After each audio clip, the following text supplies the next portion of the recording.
As we head into the rainy season, it's important to keep our mental health in check. Join Connectra online every Monday at 1 p.m. Pacific for guided meditation with Robin Wyman. Learn more about Meditation Mondays and our other online programming at connectra.org/events.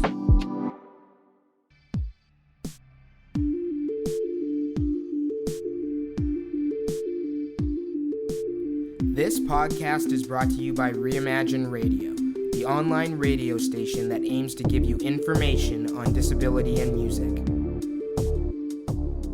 My name's Graham Wyman, and I'm a program manager with the Disability Foundation.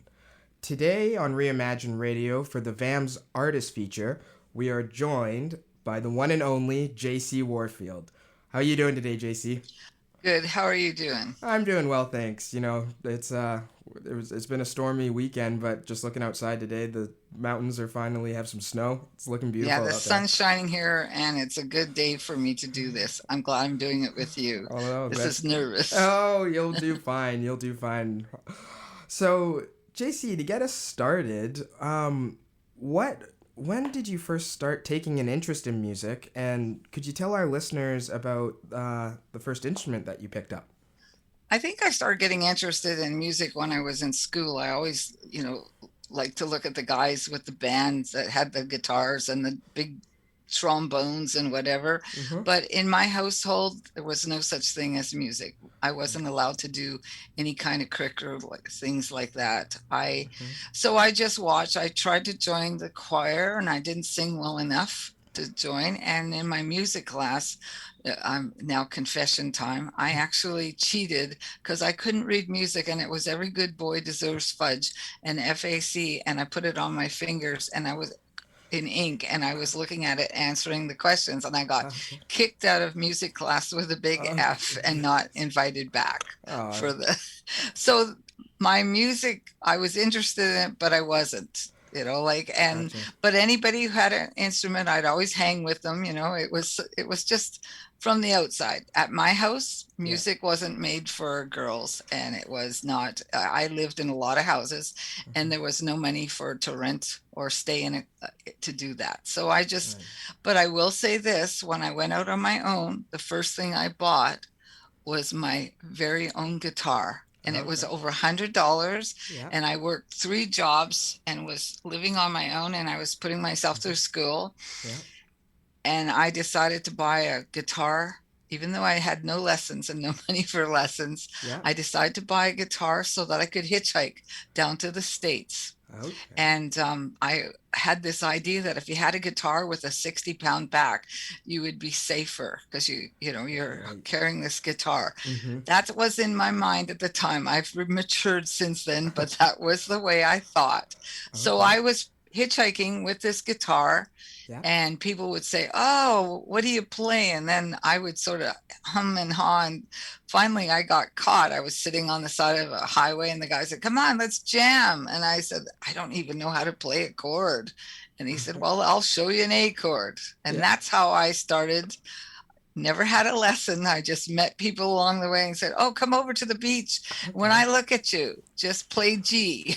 Right. Okay. So I'd strung a G when everybody else would be playing along, and then they'd look at me and I'd strum a G. There you go. So I was interested in guitar in its own little way, and people were showing me chords. Right. And I was working my way and I traveled all over America, and I had an accident, and I was 19 years old, and the only thing I brought back on the bus was my guitar and myself on crutches. And I had to go into hospital because I had a really serious accident, and I ended up being in the hospital.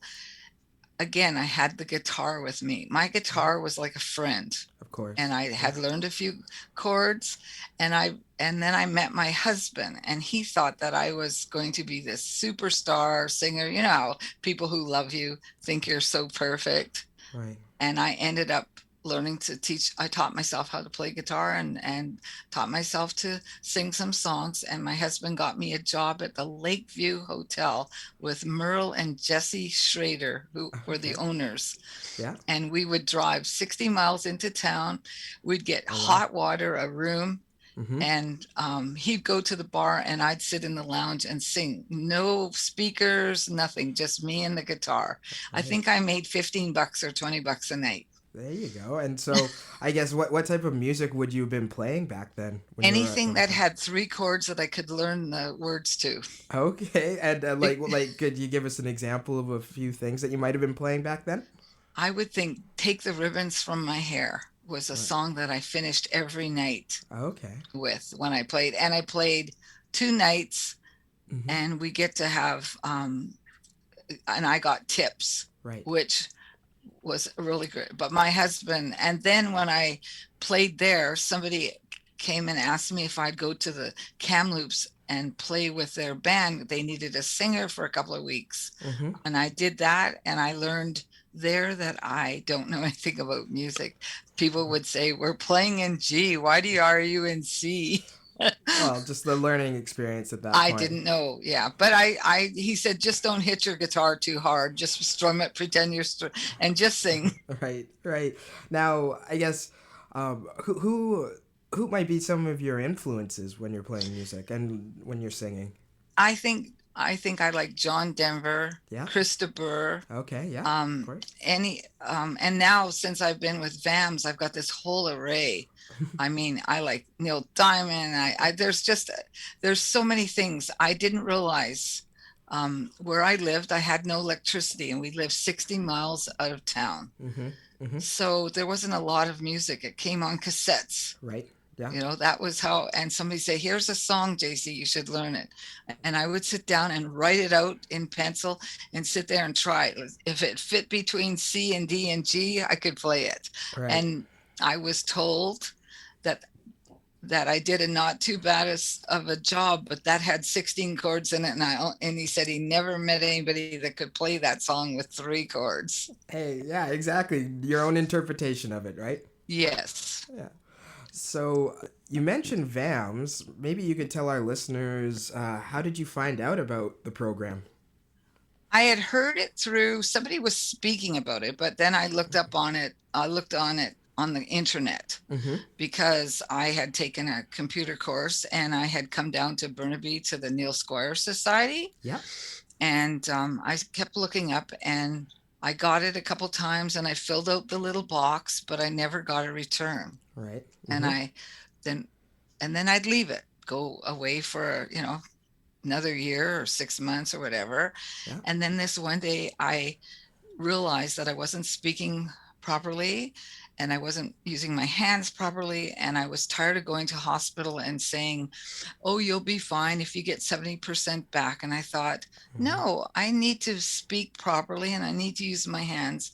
So why shouldn't I use my guitar? So I phoned up the number at VAMS on the internet and I got this gentleman. His name was Mr. Street. Yeah. And he talked to me for at least 30, 40 minutes. Okay. And he said to me that I should get a hold of Graham Wyman, that I'm perfect for the program, and that he just convinced me and he said, well, Graham always says I can give out his number. So I got your personal number. Right. And I phoned you, and there's where it began. Yes. And I actually, believe it or not, there would have been around 2018, but I actually remember our first call, funny enough. I remember getting that, and another thing that Steve Street, for our listeners who don't know, he was a member of the Disability Foundation who worked with Connectra, but another thing that Steve did that, again, so thankful for, to get you in the program and to start from there. And yes, I was very disappointed when I had said, when I was going to perform, I said, oh, I need to get a hold of Mr. Street. And I had found out that he had passed. It was sad for me. And when I'm performing, even though I never met him, I always think of him. Well, no, and that's a beautiful sentiment. Steve was a beautiful person. So, no, thank you, Steve, wherever you are. And no, and I kind of remember when you first came in and you brought Faith, your Yes, dog. my service dog. Yes, and I'm a particular sucker for labs because when I grew up, those were the dogs we had, and Faith is just a great personality to have in with the studio with us when we were recording. Well, you made it very easy for me to attend, Oh, well, thank you. because I'm not really, even though I like to perform right now and sort of sing songs, I'm really not this outgoing, all that in a bag of chips type lady. Yeah. I'm actually very shy. In fact, I'm so nervous right now. I'm shaking inside, but I will get through it because I feel comfortable with you. Of course. And I have a purpose for this. I'm more mature than some of the people that come to the VAMS programs, but I have to say this, that if I can reach one person through my experience, Yeah. that will make this all worth it for me. Yeah. Well, no, and that's a great sentiment. Thank you. So I guess tagging on to VAMS, and you kind of just alluded to this, but why do you think programs like the Vancouver Adapted Music Society are important for the disabled community? Well, from the outside, it used to be, I thought I'd like to see what the experiences are. Nobody, when I became inconvenienced, nobody showed me how to use a wheelchair. Mm-hmm. I felt isolated. I hid for 30 years. I literally stayed out of public. Mm-hmm. I never picked up a guitar. But if every once in a while I'd see something or hear something, I'd be going, I wonder what they do. Wonder what they do. Like, they have a chair. Wonder what happens. Like, no, there was no peers. There was no connection. I didn't have a VAMS. Right. So now I'm realizing that it perked up my ears. Mm-hmm. And I know that the inconveniences, you need a little help. Yeah. And I think that VAMS has provided people not to hide away like I did for 30 years, mm-hmm. that their group of helping us decide interests and education and feeling part of something, right. that you've actually created a space for people with, so other people looking on the outside are starting to realize that we're not an anomaly, we're just people, yeah. and that some of us have some talents that we can share, and that we are part and parcel of society. And I think it opens up the doors for people not to feel so, do I look at her? Do I ask her, does she need help? I think mm-hmm. that's a real important part of the programs that you provide. Right. Yeah, no, and I think you touched on it. It's a shift in the mentality around, someone who's disabled and what that means, in the sense that, yes, of course they can play music. That's not. And I think that we're not hid anymore. Like, mm-hmm. We're not hidden. And yep. and yep. I can ask some of my peers, like, I feel part of something. Right. Where if I went to a normal music school, like I went to a photography school to learn a little bit. Mm-hmm. And he said, well, we've never had a wheelchair here. Right. And I learned a lot of things that I couldn't do.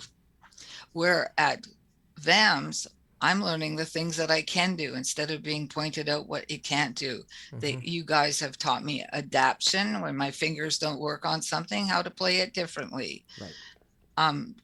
Perked my interest in things that I didn't even know I was interested, like writing music. And mm-hmm. so it's an opportunity to get past yourself. Mm-hmm. And sometimes people need to be told to get past themselves.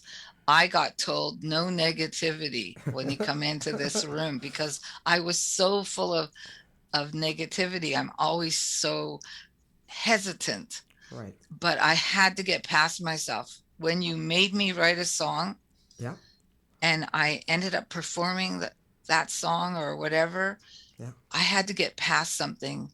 And I think this is the most important thing. If you're sitting at home and you feel as if, I'll just watch TV. No, I can't go do that. Right. I think that even if you're not music inclined, you can find something. VAMS you can volunteer, you just need to get out of yourself. Mm-hmm. And it changes your life And I think music, if it is part and parcel, I think that music is something that gives everybody equal opportunity. Because when I sing or play, I'm not in my chair. Right. No, and that's that's I mean that's the way that I've always looked at the program too. It gives it it lets the artist take their own journey in their own hands too.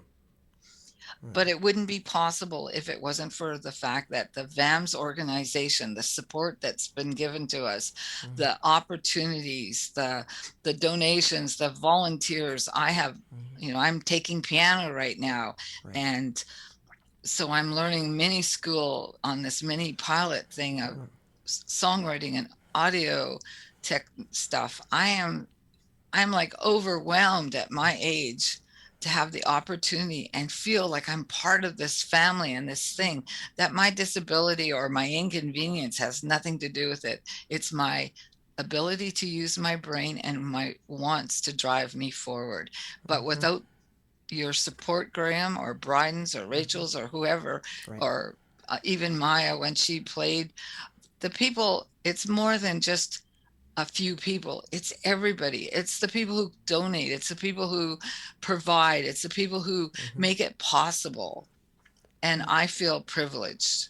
Well, yeah, no, and I mean, that's the beautiful thing about the community that VAMS and the Disability Foundation as a whole has created.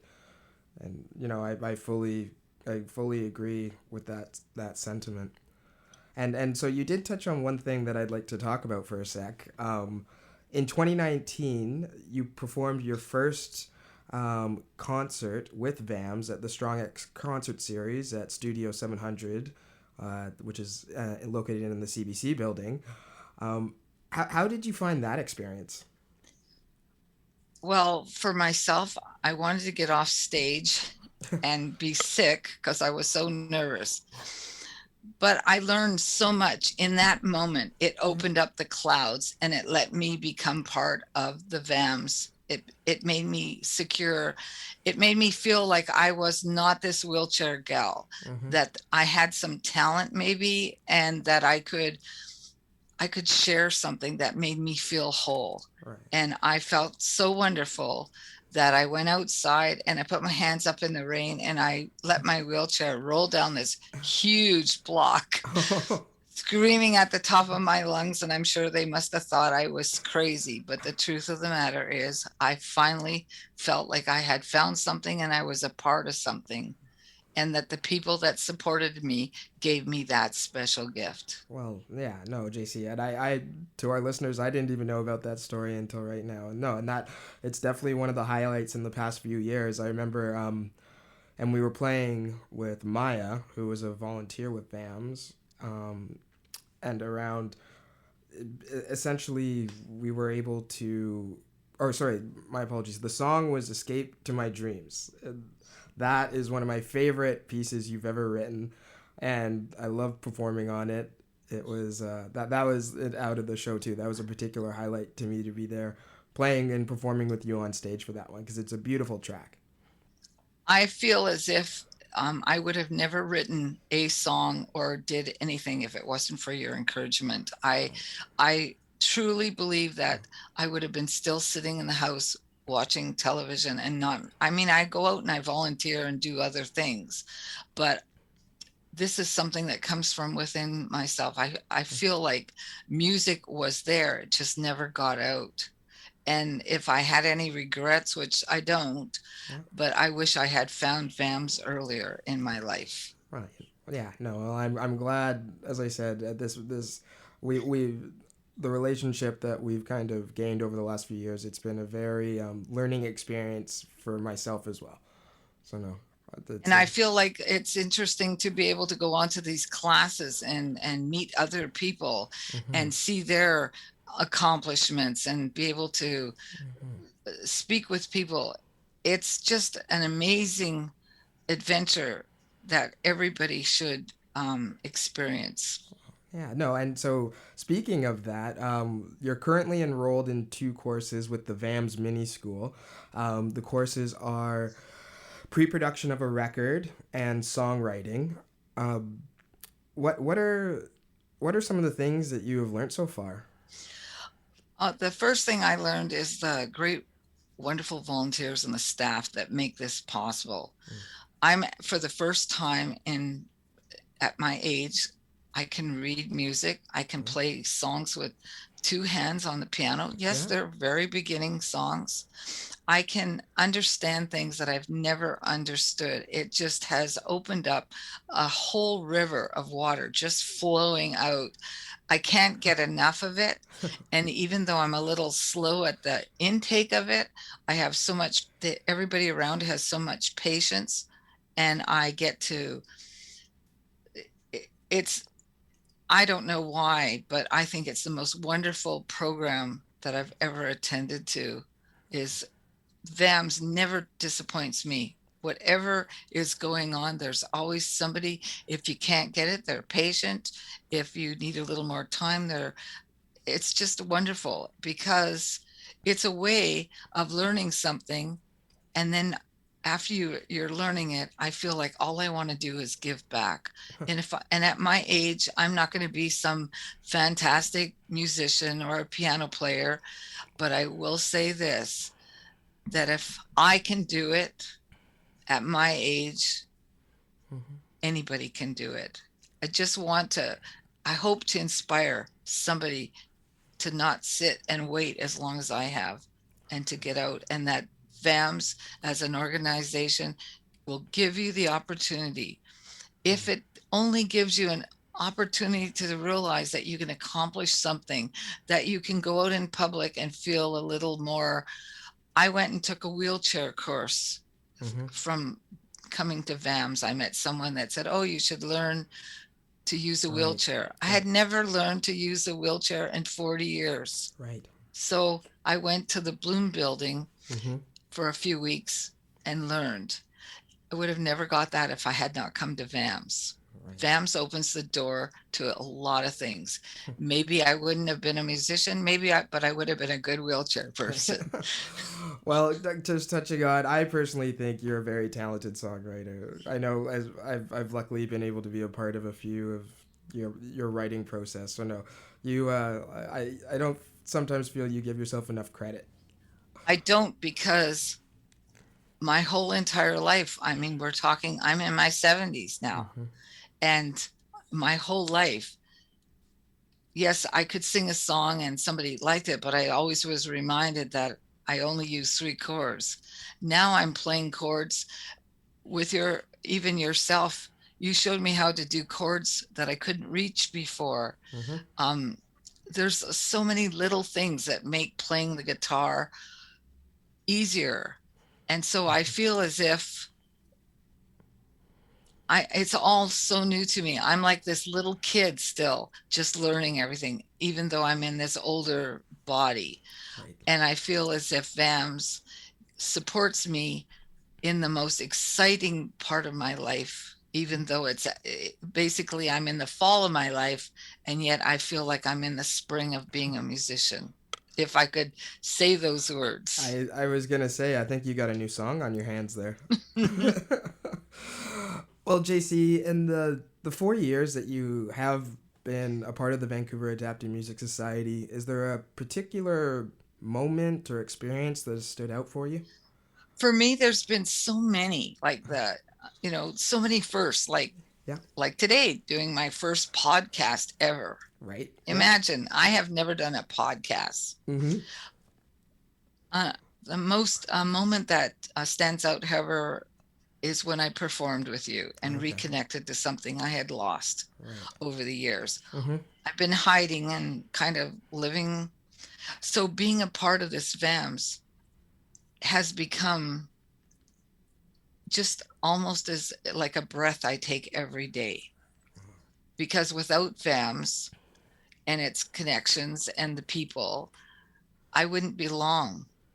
I'd still be searching, volunteering, and painting rocks and knitting something and making bread. But I really feel like people at the VAMS have this that stands out for me, is that I actually belong to something and feel the belonging.